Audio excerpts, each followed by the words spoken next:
Hello guys and welcome to the Spin the Wheel Doctor Who podcast. I'm your host Will and I've got alongside me Andrew Kemp, coming back from the Hit or Miss podcast season 2. Andrew, hello. Hello. I will be your co-host for this ride as I was for series 2 of Hit or Miss. Yeah, of course Michael isn't with us anymore. He's not dead. I'm not going to put that in. Hey, maybe word that differently. He isn't with us anymore. No, he's in a better place. That's even worse. I'm sorry. He's not dead. If anything, he's ascended because he's not active on Twitter anymore, which is probably for the best, to be honest, because Twitter is. Yeah, we've talked a lot about this, and today for the first episode we have a very special guest, Tobi, coming back from season 1 of the podcast. He was meant to be in season 2, but of course that got cut short, so we're having him back on. Tobi, how are you? I'm fine. I'm just a bit busy, but fine. Yeah, I think it's a very busy time.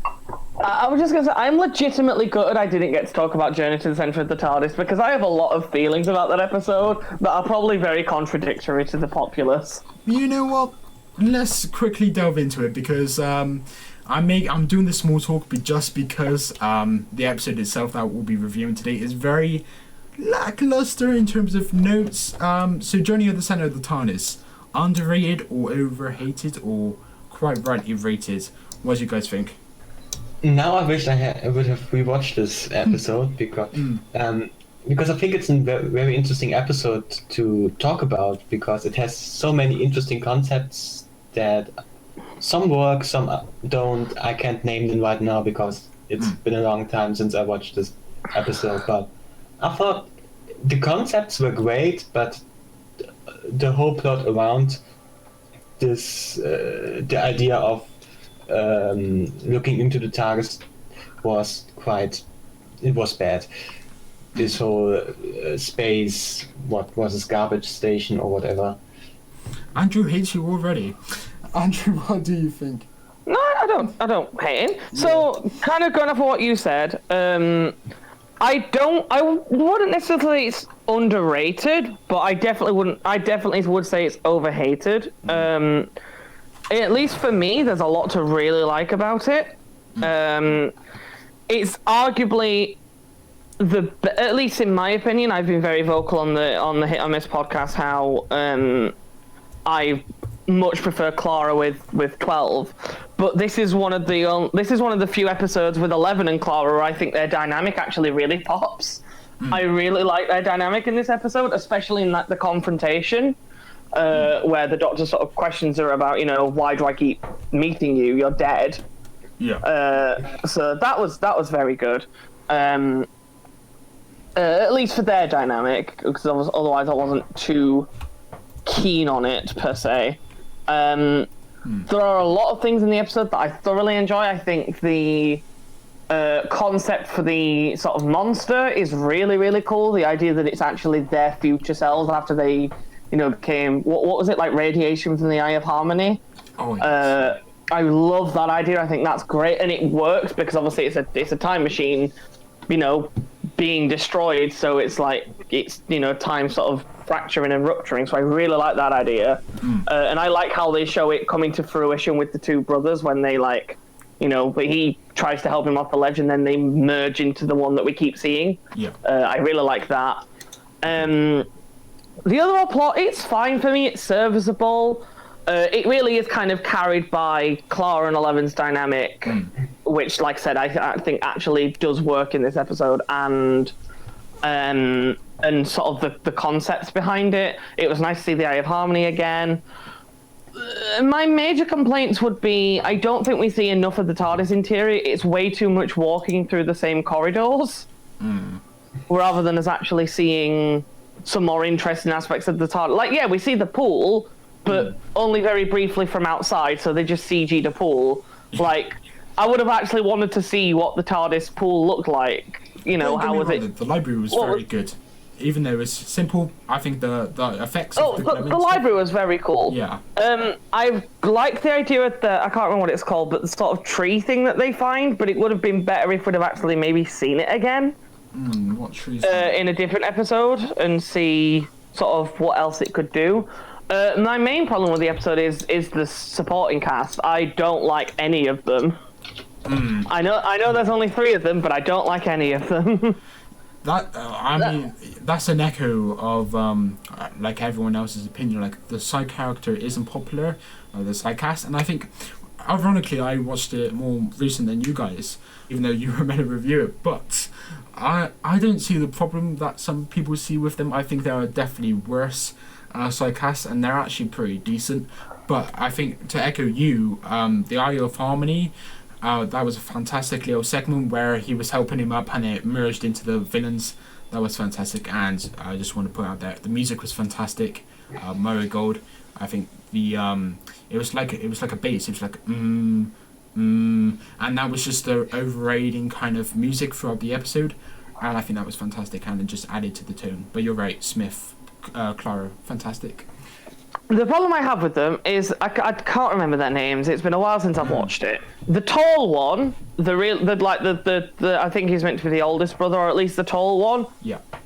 His acting is dreadful. I'm sorry, but his acting is crap. The other 2, acting wise, are fine, but the problem is they're not good characters. One of them's just a really nasty character. Like, he's just an absolute dick, and I don't understand why I'm meant to like him. And then the other one, who I want to say he's called Trippy or Tricky, I can't remember what it is. I think it's Tricky. Yeah. He is likable if he wasn't so annoying. I just find him a really annoying character, so I just cannot with that side cast. But anyway, yeah, overall I'd probably give it like a 6.57 out of 10. I do not think it's as bad as everyone else says it is. I think it's fine. Also, I think the side characters are kind of lazy written. It's like they serve the function in the story and they do what they're supposed to do in the story to make it unfold. But anything post this, there is just nothing really there. Yes, and like the whole side plot of you're not actually an android. We just did it to take the piss. It's like, come on.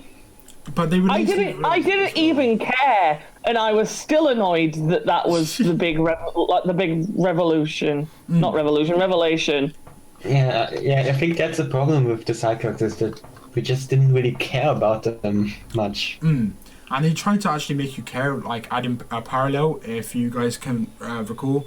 It was like the Smith's doctor said, show a drop of human decency or whatever, and then they paralleled at the end when one of the brothers kind of defending his younger brother, and he said, oh, maybe I've got a little shred of human decency, and I thought that was dreadful acting, and it's like a false, like, it was trying so hard to make us care for these characters, and it just fell flat because the characters themselves weren't interesting, and I think the acting was poor, but the characters weren't dreadful, in my opinion. But yeah, that's besides the point. Anyway, guys, since this is episode 1, I may as well explain what the concept is. So we have a wheel. I'm gonna add 5 episodes onto it. Andrew's put 5 episodes onto it, classic and modern, and every single week a guest will chuck their 5 episodes onto it as well. So there'll be 15 episodes. I believe there's going to be an even split of classic and modern, and also we've set it up so that every person submits 2 modern, 2 classic, and then a spin-off. Yeah, exactly. So there's less likely that there's going to be a spin-off, but when the time comes, I'm hopeful that we're going to select a good spin-off to watch. And then each different episode, mine and Will's 5 will remain the same. The only thing that will remove those is if one of ours gets picked and then we replace it. The guest is different every week, so their 5 is different every week. Exactly. Unless they want to keep the episodes, in which case we'll let them. I believe we agreed on. Yeah. Sweet. Now, episode 1, we spanned the wheel. And what episode did we land on, Andrew? So we spanned the wheel, and we actually landed on one of my picks, which I chose because I hadn't seen but was interested in seeing because I've always liked the design of the monster, and it is the Visitation, which is a 5th Doctor story. And those creatures, they're called the pteroleptals, right? Yes. Okay, because I was confused when I was watching the episode. I was like, which one is he on about, the pterodactyls or the androids? And I'd actually argue the androids are really cool, since we... I mean, we only have one android, but it does look cool. Yeah, since we're not doing this chronologically, like, in that sense, I think we may as well just say the villains. What did you actually think of the pterodactyls? Like, you thought they were cool. How did you think of them when you were watching them? Should we go Toby first? Yeah. Okay, I think the design... Well, the design is good, but the execution of the design, it just looks bad, sorry, but I think it just looks completely... Like, I know Classic Who has budget problems and stuff, but they always cover it up somehow, but I didn't feel like they did a good job at covering this mistake up. Like, you could see the fabric so clearly in some scenes, I think. I will say I think the Ark in Space would like a few words in regards to covering the budget problem. Bubble wrap, painted in green. Fantastic. Most episodes can do a really good job with that in Classic Who, I think. Oh yeah, there's like stories around that have better like effects, not like effects, but you know, what do you call it? Just costume design. I suppose. Yeah, the actual androids, talking about the characters and seeing things like so obviously and brazenly. Did you guys see the moment where the android's mask kind of falls off, or like goes to the side, and then you see the guy's face? Yes. It's just a product of its time, I suppose. Doctor Who, even in I think at this point you'd expect more, because I think at this point Alien come out, and then you've got these really high budget like sci-fi films and television shows. I think Star Trek was around at this point. I think Star Trek is as old as Doctor Who. I mean, wasn't this around the time where the BBC was starting to kind of give up on the show, or was that a little bit later on? Yeah, they gave up at this point. They completely gave up in the Colin Baker era, and then the Sylvester McCoy just like got the brute force of that and got kicked out. It's such a shame as well, because Sylvester's stuff was actually starting to pick up towards the end, and then they just ended it. And I think it was the same with the Fifth Doctor. I was reading the other day how I actually watched like a What Culture video, and they were talking about the actors that regret leaving Doctor Who, and two of whom were Davison and also Sylvester McCoy. And I completely agree with them, and I think they're completely justified. Like, Davison was always going to stick to the 3-year rule, kind of quote-unquote rule, and then when he actually got to the end of his tenure, his episode picked up, so he's very reluctant to leave, and I think that's very true, because his final series and a bit were definitely his best. As opposed I mean, I recently watched Caves of Anjazani for the Hit or Miss podcast, episode 7 of series 2, and Caves of Anjazani is pretty damn brilliant. Yeah. So the fact that his stories and the writing for his era really started picking up as he was leaving was, you know, kind of a kick in the teeth, I think. Yeah. I totally agree. Yeah. Like, and then McCoy, as you said, his era picked up in his final season, and Survival was actually a pretty damn good episode. Along with Curse of Fenric, which is, I put on my avatar for the Hit and Miss podcast, Curse of Fenric is my favourite classic story. I adore that episode. Yeah, and if we do have Phil on in the future, we can have him have that on the list, so hopefully that the will, it's very annoying that the will concept, like, I think it's a good idea, but then the episode that you want to watch you can't watch, and it's I feel bad for the guest. Like, I mean, what I'll do is the next time one of my classics gets picked, unless it already gets put on the list, I'll just put Curse of Fenric on, so that way there's always a chance it'll land on it. That's a good point. Anyway, Visitation. Do you want to keep talking about the villains? You didn't really say much. Yeah, I said that I didn't like the design, but the design of the androids I thought was very cool, and it looked way better than the pterodactyls, in my opinion. I'd agree with that. And effects. Sorry. Yeah. And I really like their plan with the rats, and it's quite ironic, and I really like that. Oh yeah, the smoke, because they incorporated that early into the episode. Like as soon as they exited the TARDIS, they had the smell. Like I think the line was from Tegan, who I have strong opinions about. The smell of the place, and they kind of fling that into the smoke. And then when they actually met the rats, I think it was Nissa or Tegan again pointed out about the smell, or actually it may have been the Doctor. And I think that was in episode 3, was it? If I'm recalling it correctly. Andrew? I'm not fully sure. I actually really like the design of the pterodactyls, and I think it looks fine. Like, given the budget constraints and stuff, I think they actually pulled it off fairly okay. I think they got away with the face not looking as convincing because, they kind of went with the whole, it's been injured, so it's missing an eye and like a chunk of its face has been taken out. So that worked for me. It was fine. And just for the record, because I didn't really specify at the start, the pterodactyls are the whole reason why I wanted to watch this, because I remember in the Battles in Time cards, they came in, I can't remember what set it was, but they did one that introduced all the classic stuff, and they were on some of the cards, and I really liked the design, but I never got around to watching their stories. So I was like, okay, I'll put this one on, I want to watch it. But yeah, I like the design quite a bit, and I think the android looks very cool. Did it ever explain exactly why it was like so bejeweled and stuff? I have no idea what that word means. Bejeweled. Yeah, like covered in gems and shit. It was all like sparkly. To make it look awesome. But I think that was the plan, just to recreate androids, and I think that was like a part of the plot. Like they were slaves. And I think it was Tegan who mentioned this, that they were slaves, and I thought that was a very eerie kind of message to come across. But to be bejeweled, that is kind of like a glorified slave, and that's awful, and the whole story around that. But yeah, I think it was more idealistic robots, like to make them look cool. I mean, I guess the Doctor did say that the pterodactyls have an obsession with beauty. Because he said, like, I think it was in episode 3. He said, like, their obsession with beauty doesn't like Cohen. Well, what was it? I can't remember the exact wording, but it was something along the lines of their obsession with beauty weirdly coincides with their love of war or something. It was something along those lines. I can't remember. I know they had like a mutual love for the two. But no, I think the android looked very cool. It was very well done, and I'm very glad it explained why it was dressing up like the Grim Reaper, because at first I was so confused. I was like, why is this a thing? Why does it need to do that? And then it kind of explained it. I was like, okay, fair enough, I guess I can go along with this. Yeah, and speaking of explaining stuff, they explained the Great Fire of London, how that started at the end. Like, I actually researched this for the chase a long time ago, and also the sonic screwdriver, that I researched that, but I never actually watched the episode.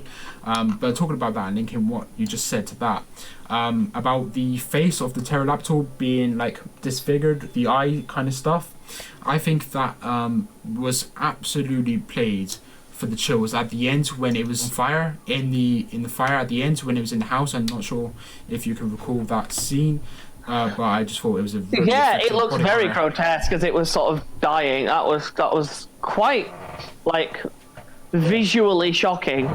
Again, which surprised me because it was the classic era. They didn't necessarily do. I say that no, they did do some gross stuff, but it was quite surprising.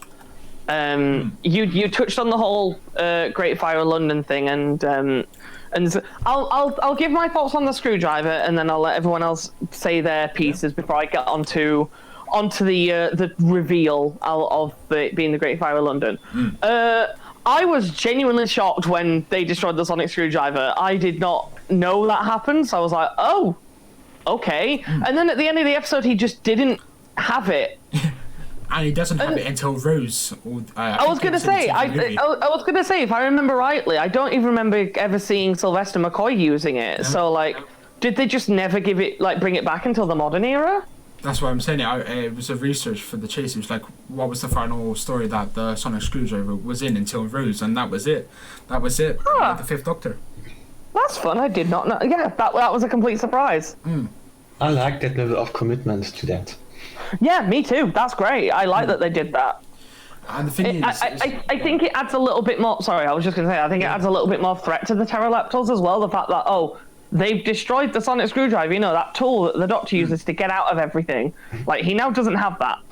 And they didn't make a big fuss about it either. Like in Modern Who, if that happened, like in the 11th hour, or what's the 12th Doctor story that it kind of explodes? I don't remember it exploding with the 12th Doctor. I think the 11th Doctor screwdriver kind of got smashed or something like that. And then I think it was in the Husbands of River Song where he got like the Return of Doctor Stereo.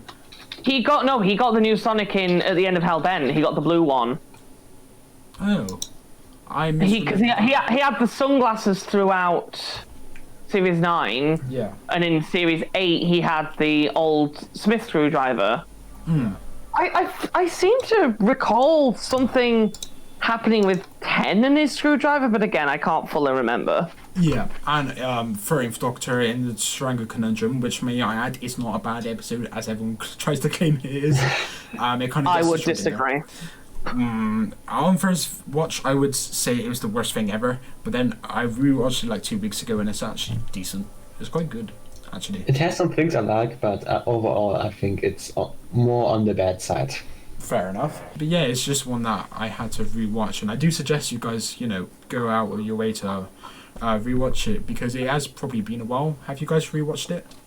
Nope. Recently? I don't think I have ever watched it a second time. No. Yeah. I saw it when it aired, hated it, and then never touched it again. I might try and give it a second chance. It's just one of the cases of doing like a big marathon, or like doing a Waker era marathon, and then you have to watch it, or you don't have to, but it's just like for the sake of continuity and consistency and like completion, like you have to give that a go. And then I did, and then that's besides the point. Again, what the point was trying to be is it didn't make a fuss. And Andrew, you said how at the end of the episode it was weird, kind of how they didn't kind of allude to that. And I think it was actually I was actually reading something a while back, a few weeks ago, and it was one of the companions from the classic Who, and they said in the modern Who, the sonic screwdriver is used too often, and I've seen that criticism echoed even by fans of like the modern day show. Like the sonic screwdriver is used ridiculously to get out of every situation, and the fact that they read it out in the 5th Doctor era, which was, let's be honest, not even that close to the end of the classic run, and then they never touched upon that again. I think that was a fantastic move from the production team. I just wanted to say I like that they did it, and I like how they actually committed to it. I think that's great. Yeah, and how they committed to that was the sonic laser effect from the android. Since we're kind of talking about the villains, I just put a thing in chat. I'll be 2 secs. All right, no worries. Hello, Tobi. How are you? I'm still fine. Sweet. We'll carry on. I have some things to say about the Fire of London. Absolutely. So, I think let's say it's a reveal that the big burning, that the explosion of the not explosion, but the burning of the screwdriver leads to the Fire of London. I think that this is just very boring, in my opinion, because I think the Fire of London is such an not important, but an interesting historic event that happened, and I think you could have done so much more with the Fire of London than just being like, in the end they have gone to London and the screwdriver burned, and now it's fire everywhere. I think that's a bit lame. Yeah, I mean, the same could be said about the fires of Pompeii, and also Rosa. Again, I'm going to praise the Breaker era, something I don't do that often. But the Rosa episode, where it's kind of like Graham is the reason of a historical event, and it's like the white person who affects the change. And I think that's very, very good, well written. And also, Rosa is a fantastic episode. I think very underrated. Rosa's great. It's such a good episode. We were just talking about the Great Fire of London explanation. What did you think? I have thoughts on this. Okay, so before I get into my thoughts on it, question: have either of you seen the movie? I believe it's called Remember Me. I'm just going to double check to make sure I'm correct. 2010 romance/drama. Yep, starring Robert Pattinson. I've Okay. never seen that. Do not read what the plot is because I'm gonna explain why I'm bringing this up. So there is a movie called Remember starring Robert Pattinson. It is a romance movie, and I imagine. Do you guys care if I spoil the ending? It's kind of relevant to this. I don't think I will ever watch this movie. I mean, I wouldn't necessarily recommend it. It wasn't brilliant. It was long, and yeah. But anyway, so it's a romance film. It's serviceable, and then right at the end, and when I say right at the end, I mean literally right at the end, it reveals that this film, this story, was building up to revealing that the main character who Robert Pattinson plays worked in the Twin Towers on the day of 9/11. The whole reveal is that this film ends as 9/11 starts and then the credits roll. Literally, you see the date, you see where he's working, and then that's the end of the film. What? In some instances, yes, that is a massive shock. Like, I didn't see it coming because it was literally out of nowhere. It was so out of left field. But I also wouldn't say it necessarily really works. I understand what they were going for. I believe I read a thing from the director that basically said he was trying to emulate the shock that everyone had on the day it happened, because obviously it was not expected at all, and that's kind of what he was trying to recreate, which is, that's fine. But as an overall narrative, it just kind of was really jarring because it just came out of nowhere. That's how I feel about the reveal of this in this story. I like the idea behind it. I love the idea of kind of like how the Fires of Pompeii is Doctor Who's explanation for why Volcano Day happened. By the way, Fires of Pompeii is a phenomenal episode. I like the idea of this. I like the idea of the ending being, oh crap, this is a Great Fire of London, this is how it started. However, even going into this story knowing that would happen, because I can't remember how I knew, but I think I'd read about it somewhere. So I knew that it had something to do, it was going to link to the Great Fire of London. So it wasn't a surprise for me, which isn't a problem. That's my fault for already knowing. It's not the writing's fault at all. But it comes so out of left field, and apart from to serve as shock value at the end, it serves nothing to the story. What causes 9/11? Sorry, I've still got that film on the brain. What causes the Great Fire of London? However, all it really does is, oh look, the Doctor wrestles with the pterodactyl. Oh shit, he drops a torch on the hay. Oh look, the bakery's on fire. Number one, why was the pterodactyl's base inside a damn bakery? That was weird. I understand that it needed to happen in a bakery because that's where the Great Fire of London started. But it was like, but at least for me, it really did feel like the writer was like, okay, I want this to be I want this to be a doctoral explanation as to why the Great Fire of London on, and he came up with this whole story about these aliens that crashed to Earth because they're escaping their home planet, which it works fine. I'm fine with that. That all makes sense. And they decide they want to live here because they can. I think they were doing something to the air to make it breathable because there was something about that gas thing. They can make it habitable, they can wipe out the humans, they're going to use the plague, which I like the idea of that. That was quite an interesting idea, that they didn't even go to war, they just used something that was already killing them. Like, that's an interesting idea. It felt like he came up with this whole story, and I believe it was a he. I saw the writing name, I think it was a he. I'm just going to double check that. And then, rather than crafting a story around building up to, oh, this is the Great Fire of London, it feels like he just chucked it on the end because he was like, oh yeah, I was meant to do that, wasn't I? And he just threw it in there. And his explanation was, oh yeah, the Doctor wrestles with the pterodactyl, drops the torch, and yeah, the Great Fire of London happens. And that just doesn't work for me at all, I'm sorry. I do not understand why he was so uncaring at the amount of people who were about to die because of his fuck-up.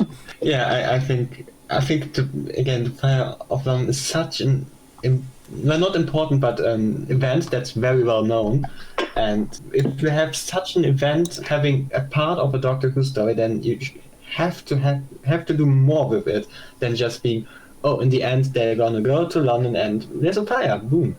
If the story at least would have been played the whole time, like somewhere in the middle of London. No, the story is just somewhere, I don't know, is it even is it even near of London? I don't even know. Apparently it's in a little village which we never see, and then like The thing. Oh, sorry. No, I was just gonna say, and after watching 4 parts of, for lack of a better words, absolute mediocrity, I was very let down. Yeah. The thing is, I can get that the Doctor sometimes forgets, well, not what year it is, but like if there's a historic event happening right now. But it's the fire of London. It's so many people know of this event. How can you miss this? Like, it's not like something little that has happened, which is of only local importance or something like that. It's the fire of London. It's like, even outside the UK, people know that this happened. And the thing is, she knew the TripAdvisor rating of like a steam place just by tasting soil, and it takes you away. And I think the key word is sometimes, that Tobi just said. Like, sometimes you can kind of get behind the idea that they've just forgotten a place, but it just still, it's just lazily written. And I agree, like, part 4 is such a mess. But it's a shame as well, because up until right at the end, I was actually, because I think I said to you in your message, I can't remember it unless I just wrote it in my notes and then forgot to send you the message, but parts 1 and 2, at least for me, dragged so much. Because especially in part 1, nothing happens. I disagree. You say that's the best part. Really? I thought part 1 was so dull. And then like part 3 picked up, and I was like, okay, this is getting interesting. We've got the rats, we've got the plague. The pterodactyl's plan kind of makes sense. I see what they're doing. I hope this has a good conclusion. And then it was just, oh, we're at the bakery on Pudding Lane in London. That comes out of nowhere as well. It's so ridiculous. And going back to what Tobi was saying about, it's canonical that the Doctor doesn't sometimes realise what big event is happening in history. I would completely agree with that if it wasn't for the fact that right at the end, he knows what's happening. Yeah. He literally says, oh, I think this is a fire that should be allowed to run its course. He knows exactly what is happening. And it's just like, what? Yeah. What the... Oh, I'm sorry. It really, really annoyed the hell out of me, and it upsets me because I genuinely thought I was going to enjoy it. You see, I get the point, but the problem I have with that kind of sequence is that there was no kind of companion feedback to that. So, like in Modern Who, you'd have Clara giving Capaldi the ear about not saving it, or like Donna doing to the 10th Doctor. I was going to say, Donna in Fires of Pompeii, who literally breaks down crying because the Doctor's like, no, we can't do anything, and she's like, please just save someone. Yeah. Like, that was powerful, that was emotive, and in this, nobody cares. Phil might be able to confirm this, although he's in the bedroom and he's not in here. But like literally at the end, we watched it yesterday because I've been quite busy this week, and at the end of the 4th part, when it revealed, it did the whole reveal of, oh yeah, it's a Great Fire of London. I knew it was coming, so I thought it was going to happen earlier in the episode. And then that's just the end. It literally shows Pudding Lane and then the credits roll. And I turned to Phil and went, was that it? I was so annoyed. Anyway, I'll try to end my rant there because I've talked quite a lot. But yeah, just know that it really bugged me. I mean, you're not wrong. It was so disjointed, and even the location. Like, why was the layer in a bomb? But I digress. Why was the layer in a bakery?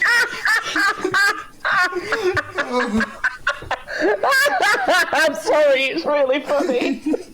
I understand it happened in a bakery, but why the fuck were the pterodactyls making their base in the bakery? It's only just hit me how funny that is. Oh, of course I cracked you. Out of everything. They're walking through London and they're just like, that tiger bread looks nice. Shall we make camp here? Oh, give me a vegan sausage roll. Oh, I'm sorry. It only just hit me how ridiculous that is, and I kind of love it. I can't.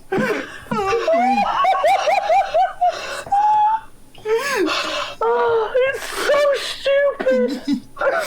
Turn into doing something. I'm pretty Speaking sure about funny things. I'm pretty pretty sure I made that exact note. My last note on threat/enemy is they made their base in a bakery. Oh, dear. I'm so sorry. That tickled the fuck out of me. Me too. It's only just hit me how ridiculous that is, and for some reason it was just so funny in that moment. Wow. Anyway, you were going to talk about Tegan, and I massively distracted us by ranting about this episode. Go on. What are your thoughts on Tegan, Will? Or the TARDIS team in general? I was just going to say about Adric and the comedy, but I will go back to Tegan in a minute. The TARDIS team, right. Adric, the comedic scene where they're at the door, and I think it's Richard Mace, the character is. He asks, what do we do when they answer the door?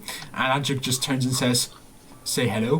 I think the dialogue and the comedy in this episode is what is the best at, and I think Richard Mace, I may as well just go on to his character quickly. The line that he says, I'm afraid my frame was never designed for such rapid acceleration. I love that line. Yes! Me and Phil were absolute, because Phil's never watched this episode either. He knew what happened, but he'd never seen it. Me and Phil were living for Richard Mace because he was so over the top, and I was here for it. One of our particular favourite lines, and I don't know why, because it was not funny in the slightest, but it absolutely had us pissing ourselves for a good 2 minutes. Was it near the start of part 1 when he says, yes, I found it in the loft last night? It really tickled us, and I don't know why. But we spent the rest of the 4 parts randomly interjecting in the middle of characters' lines by going, why, yes, I found it in the loft last night. And at one point in doing his voice, I think it was when he first saw the pterodactyl. I can't remember. I think it was when he first saw the pterodactyl. Putting on his voice as he walks through the door and sees it stood there, I just went to Phil, fuck a duck! But in that voice, and that again broke him. So yeah, I love the character of Richard. I think he was great. He was really funny. I think Richard Mace saved the whole episode in terms of characters, because in my personal opinion, the whole TARDIS team didn't really stand out that much, I'd say. Mm-hmm. Especially that in episode 3 where Edric and Nissa are just sitting in the TARDIS and talking, and I don't care. Oh, yeah. The thing is... And it's just so long. They're just... Like, in the last 2 episodes, all Nissa does is just prepare, like, this mechanical machine, and I think you're the best companion. Why are you there? Question? Yeah? What the fuck was she making? Is it I don't even know. It's like a transmitter. Is it ever explained what she's making? All that happens is she turns it on, it shakes the TARDIS a bit, and then the android goes kaput. And I was like, okay, where, what? Yeah. Like, Tegan got on my nerves. She was just moaning for the whole episode. And when she said, like, oh, I know I haven't been the best companion, and I thought, bloody hell, you said it, Jesus Christ. And the thing is, Adric gets a lot of stick. Do you want to know why? Because in this episode, Adric was fucking useless. Do you know what? The only thing that Adric did in this story is he tripped over nothing. Yeah, it was like moss. Down. Yeah. He tripped over nothing. He tripped over made moss. snarky comments, and then because me and Phil went through a list of everything Adric did. He then escaped via a vent or something that Tegan opened. He then escaped out of a window that Tegan opened. And then just left Tegan to get captured. Like, well done.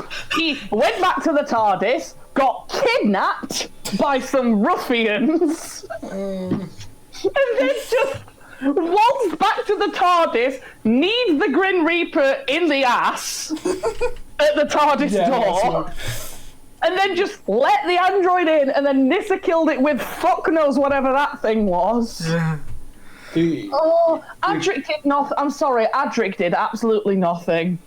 Yeah, I agree. You can say many things about how Tegan was in this episode, but at least she had something to do. She was somehow involved in the story in any way. Yeah. Yeah. I personally quite enjoyed Tegan, but I think that's maybe just because I think that's maybe because I found Tegan to be quite sassy, and I'm like totally here for that. Like there was one point, I can't remember what it was. I think it was the pterodactyl when he had like her and Adric like strapped down to whatever the fuck those things were, and I think it called her a stupid girl or stupid woman, and she went, "You wouldn't be the first to make that observation," and I was like, "Yes, Tegan, drag him." I was there for that. I literally read this about today. I think it's mentioned in the Crimson Horror how Matt Smith kind of says, "I had to take a bossy Australian back to Heathrow," and then Clara says something or like a scream, and the Doctor says, "Braveheart Clara," and that's kind of a reference to Tegan. And whenever I rewatch that episode now, I can kind of see that reference. It's sassy, yes, and also one of the moments that kind of stood out to me was her performance when she was hypnotized, and they had to like kind of relay her. And I think it was Richard Mace who was also under the thing. At the end of part 3, her and Richard Mace have the Doctor at gun and rat point. A very effective little scene there. I made a note, that was the only cliffhanger that I liked in this 4-parter. The first part cliffhanger is, oh my god, a door locked. Oh yeah, I was literally... That's literally the first cliffhanger is, oh my god, a door locked, what are we going to do? And then in part 2, the cliffhanger is, oh, they're about to get executed, I wonder how this is going to get stopped. And maybe that would work if it wasn't for the fact that in part 1 of Caves of Androzani, we see the 5th Doctor and Perry get actually shot in a very similar fashion. It's an execution, and that's a way more effective cliffhanger than this was. Just compare this to Remembers of the Daleks, the cliffhangers. I know, right? Shits on this. A Dalek flies. Like, holy shit, that's mind-blowing at the time. What happened in this one? Oh no, someone latched the door. What are we ever going to do? Yeah. And the actual cliffhanger was just like a knock. Magic! It wasn't even the lock, it was like the lock, and then I think it's Tegan shouts, "Doctor," after someone knocks on the door. There's like a knock. "Doctor!" I thought, what the hell am I watching? I'm just remembering everything in this episode that was ridiculous, and it's just making me laugh a lot. I mean, you could have finished that sentence out, "I'm trying to remember stuff from this episode. I can't remember a bloody thing. It's so boring." All I remember is that the Pterodactyls made their base in a bakery, and I'm here for it. No. Nissa is definitely the most competent of this TARDIS team. It's just a shame she got nothing to do in this story. Yeah. There were some parts where I really liked the 5th Doctor. I loved him in Caves of Androzani. Because I've admittedly not seen a lot of the 5th Doctor, so it was really nice in Caves to be like, oh wow, this guy is really, really cool. Yeah. Because I've seen like bits of him when I was younger, but I didn't remember him that much. But then in this, there were some parts where I really liked him, and then there were others where I was like, It's quite decent. In part 1, he's not the best, and it's like linking back to Adric here. It's like Adric is like having a character building moment, you could say, where he says, "I don't think they like me," and then it's like meant to be a really sad moment, and then the 5th Doctor's reaction is just like, "Is she coming yet?" And I thought, that was such a dreadful moment. Really a dick to Adric. The thing is, the acting wasn't even the best. Like in part 1, if we're talking about Davison, I think not the best in part 1, but he did improve. And in part 3, I think it was part 3 or maybe it being part 4, where they get into the layer, not the actual pastry layer.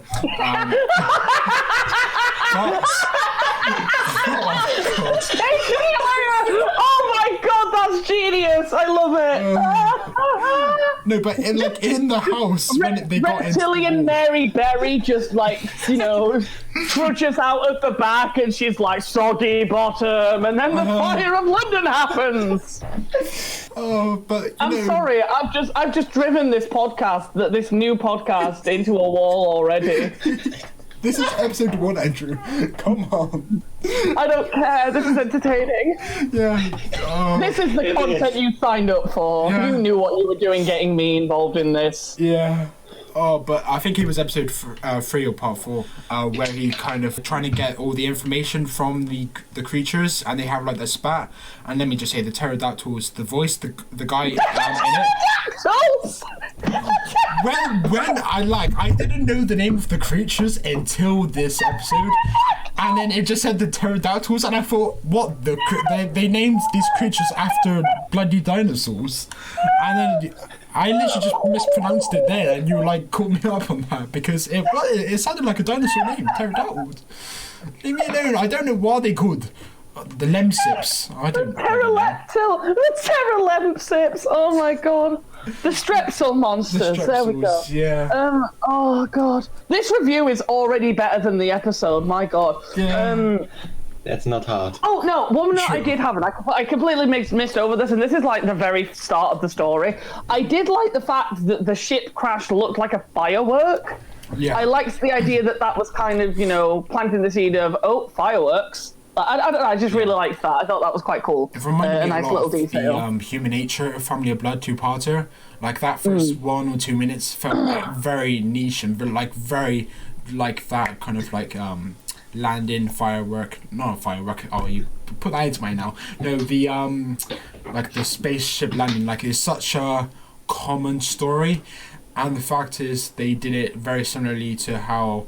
Well, I'll put it in this way. Human Nature may have took an inspiration from this, and I think the actual firework kind of effect of the landing, as you said, was very effective. And you said you liked the firework. I just liked the visual effects. Talking about the visual effects, the laser that the android shot. I thought that's some of the as a product of its time. I thought that was very effective. Yeah, I thought that worked fine. I thought that looked pretty good. I did. Just going back to the Fifth Doctor a moment, I actually made a note of probably my favourite line from the Fifth Doctor in this entire story. And again, it's just because the delivery made me and Phil have to pause to laugh because it was just for us really funny. I think it's in part 4. It's when they're trying to get to the TARDIS.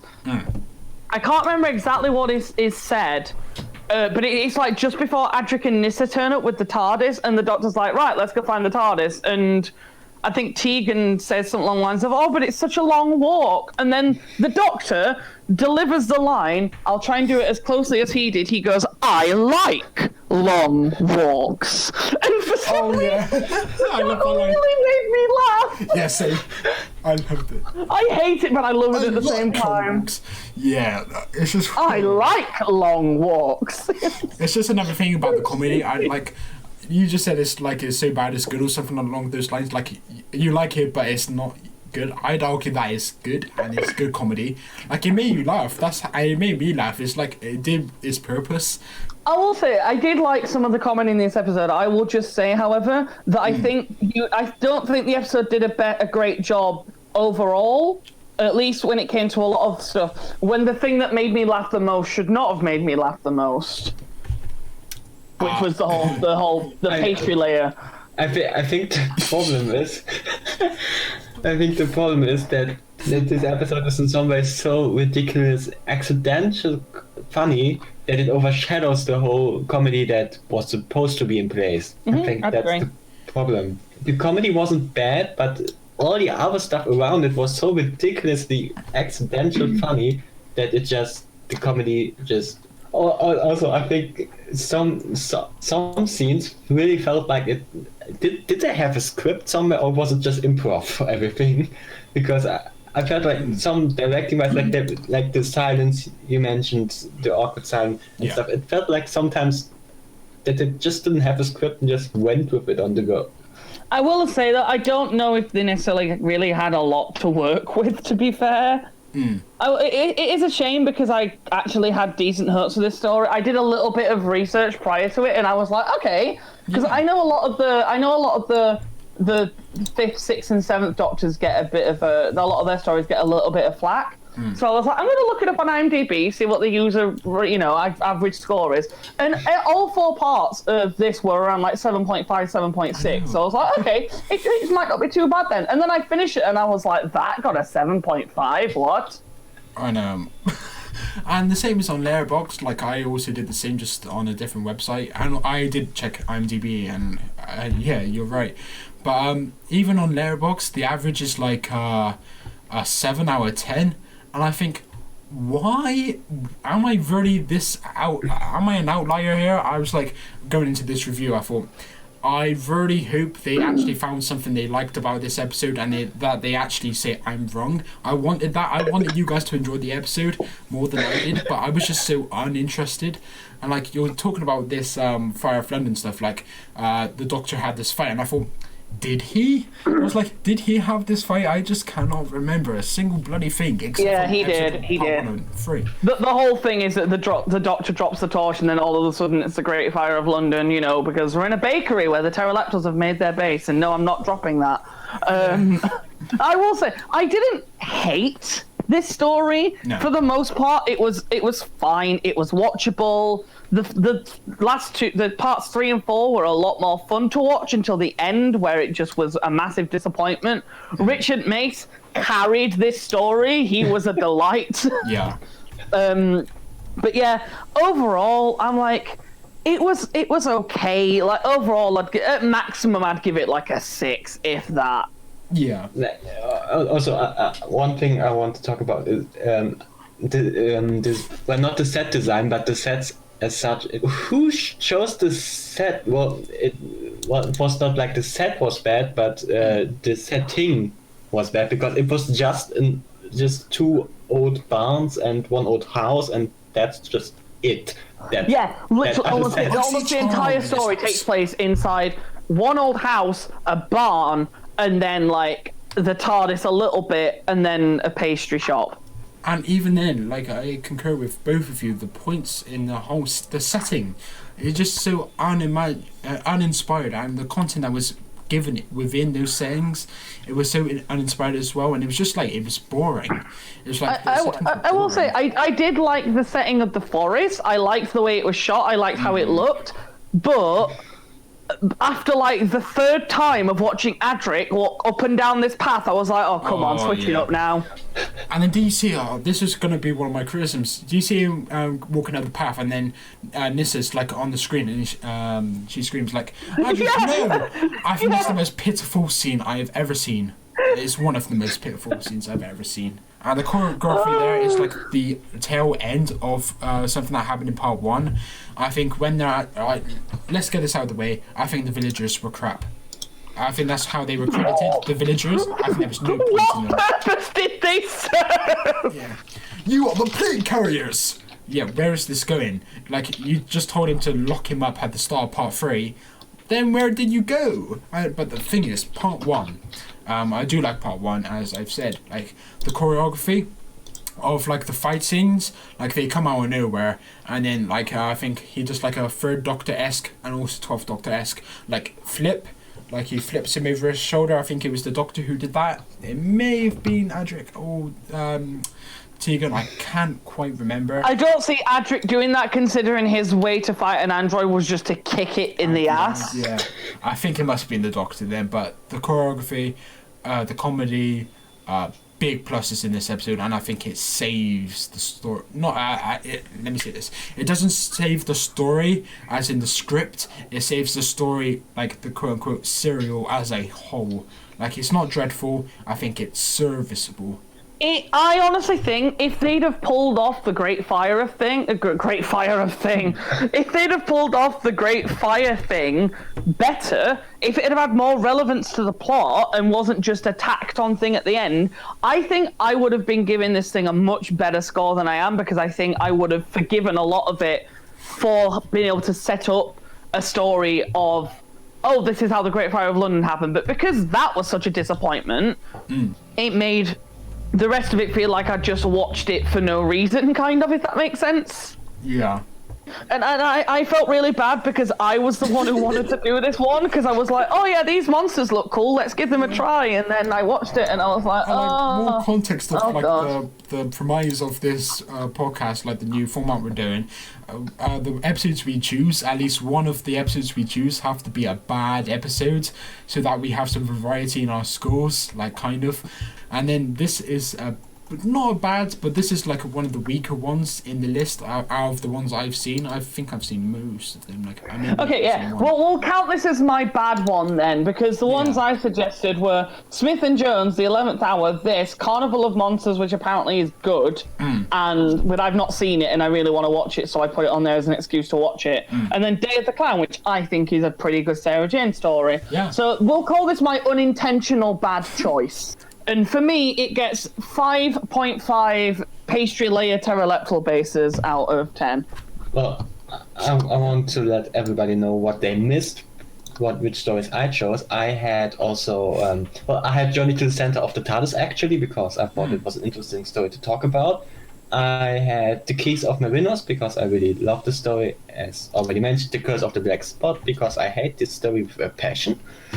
And I had The Invasion of Time. I have never seen the story, but I liked the name and thought, well, why not?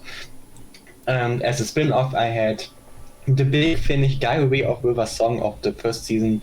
I went to a marvelous party. As a thing, just for people listening who might, be curious, but in general, we're gonna avoid Big Finish for the most part because I don't really have access to a lot of it. I could probably get access to, unless it's on Spotify, I don't have access to any of it, and I don't really have the funds to be able to buy them to watch, so for the most part, we're pretty much just going to stick to the aired TV episodes of Classic Who, New Who, and then the 3 spin-offs.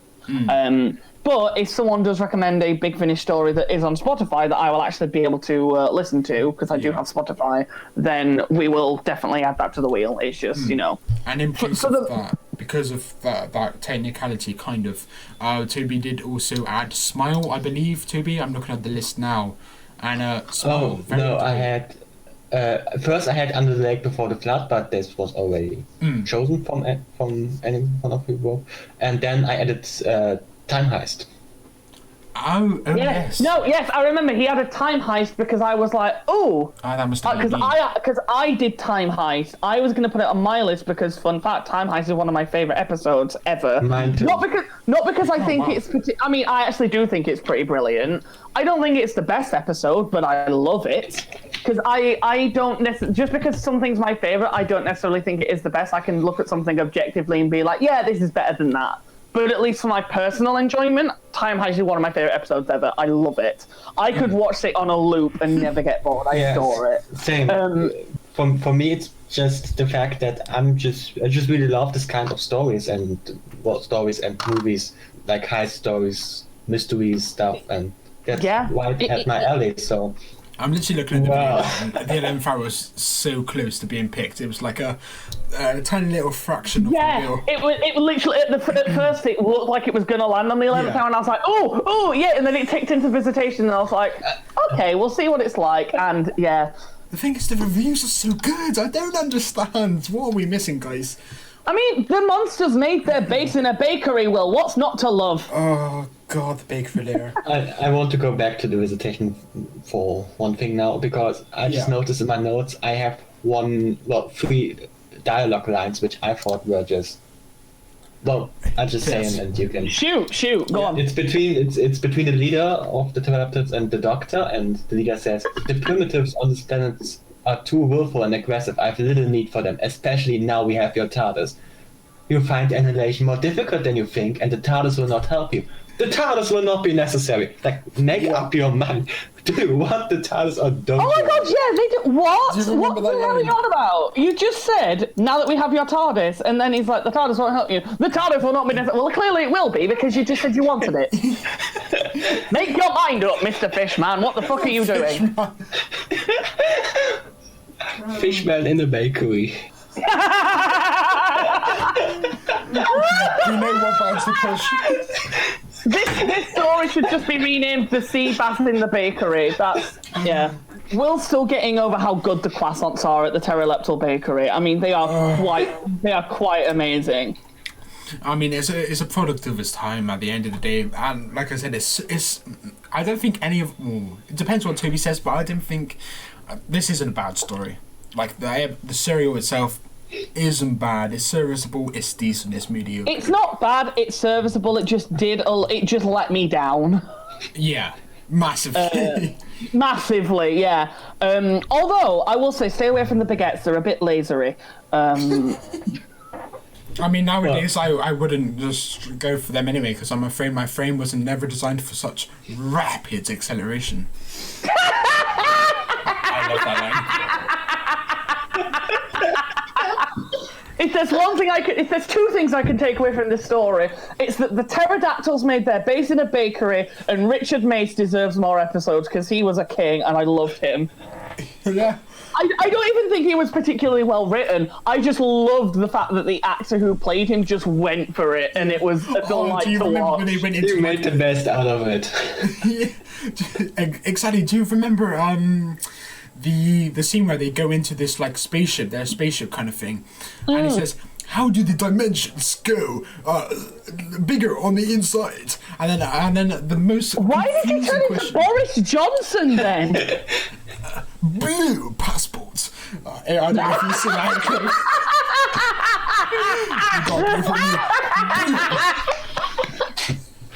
Don't bake in a tent, but do bake in a tent. If you must bake, then you must bake in a tent. Go to work. Do not go to work.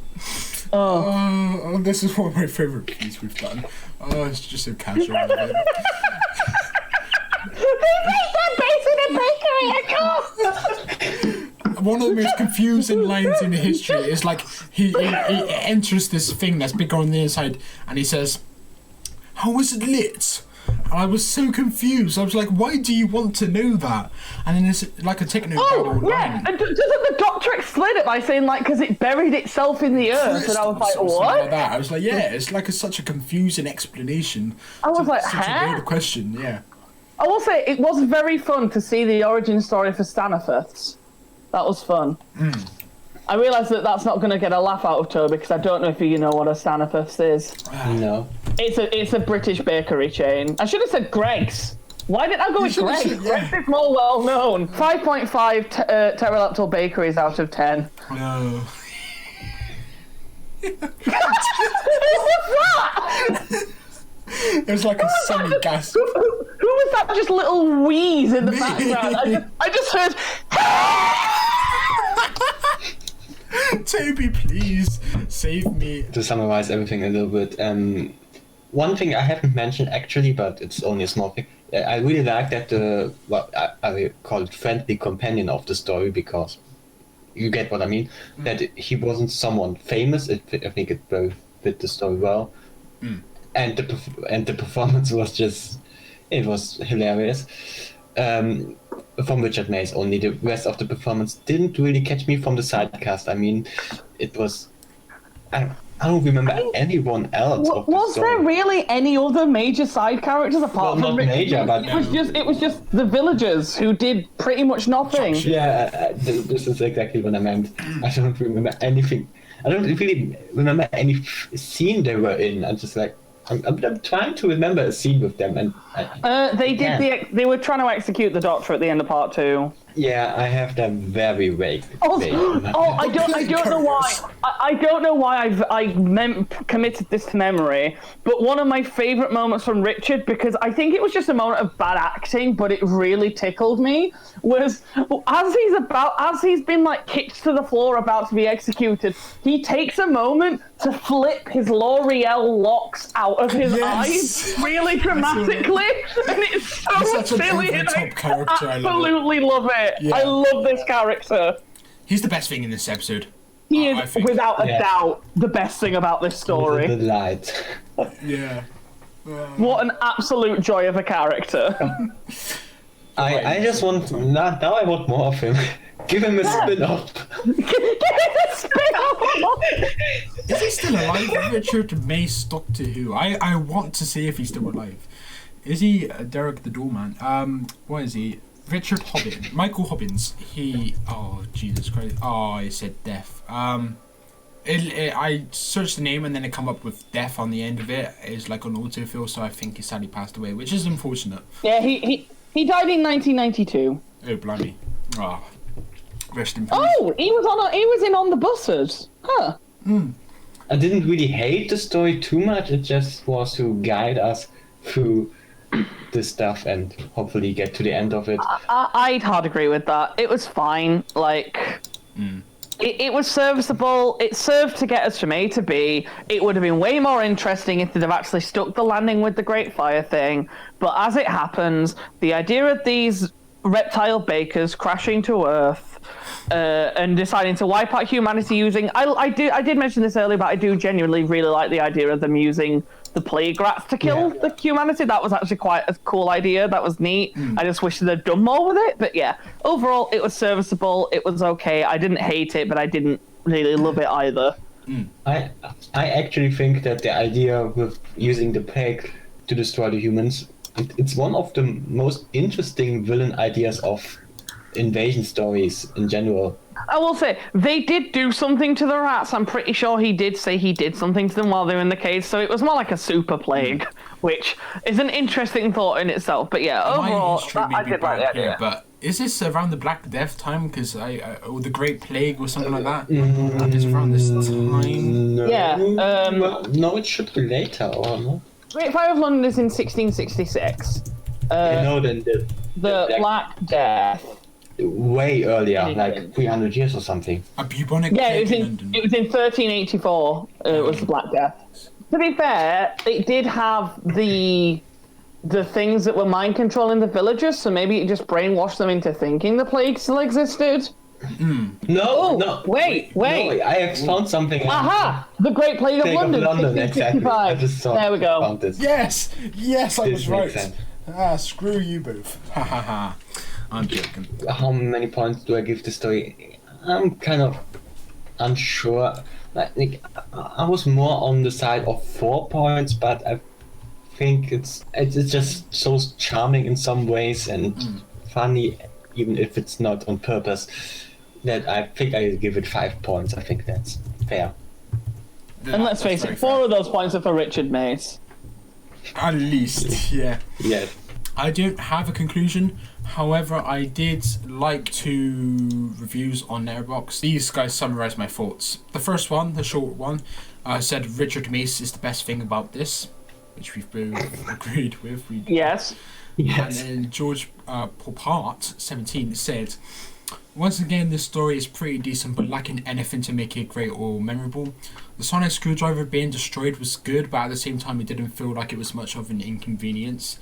The villain, while not being particularly original, looked good with some decent anti-Medrianics for the time. I think one of the biggest things holding the story back is how unoriginal it is, which is contrary to what Tobi said, I believe. I feel like I've seen this type of story so many times by now, and again, the Crimson Horror kind of like ties into that. It's like it is a very common kind of story, but it did fit in for the time. I'd agree. I'm quite a bit into the season now. This is his perspective again, and the companions seriously weigh the story down. They don't have any chemistry, and none of them have particularly interesting. None of them are particularly interesting. I understand the story is focused more on them bickering, but it still doesn't mean I'm invested in any of them. Like, honestly, if you took this out of the story or even the series, would it make much of a difference? Andrew pretty much concurred with that. Like, she had little to do. Tegan's only personality trait is wanting to go back to Heathrow Airport, and Adric is just Adric. I like this Doctor, but he's so suffocated by the companions, and I'm interested to see him with different and less people in the future. And then I just said, George summarizes everything I have to say, though I like to add Davison gives a terrific performance throughout. Thankfully, he manages to tread water over the drowning companions. I'd argue Peter Davison is still a very good, a very competent actor even in this. So yeah, I originally gave. I'm going to stick with my guns, and I shall say a 6 out of 10. Like, if some people were saying, "Oh no, Will, you were negative throughout the whole review," I was like, "No, there's been I've chucked out quite a bit of praise for it." So yeah, the average. Let's face it, most of this review was just me laughing at the whole the bakery.